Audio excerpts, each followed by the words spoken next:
shirika na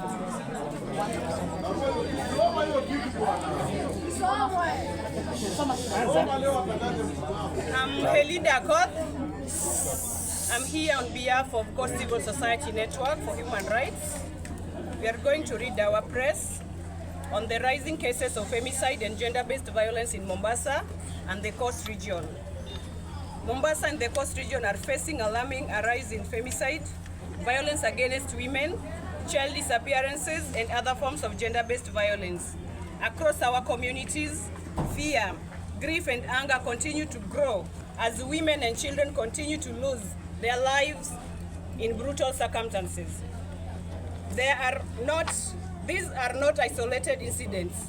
They reflected a growing crisis fueled by silence, normalization of violence, victim blaming, and continued failure to protect women and children.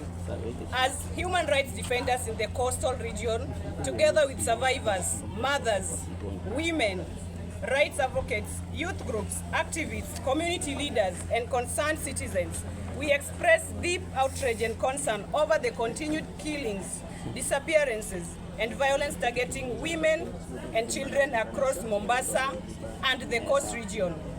Over the past 2 months, communities across the coast have witnessed heartbreaking and alarming cases involving women and children who lost their lives under brutal circumstances.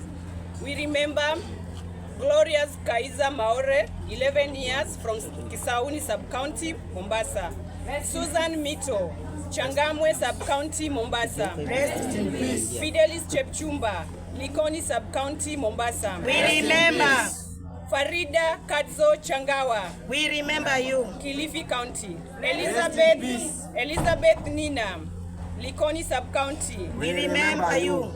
Husna Sheban from Bombo. We remember you. Brenda Opio, Kisauni Sub-County. We remember you. We remember every woman and child whose life has been violently taken, whose disappearance remains unresolved, and whose stories never make headlines.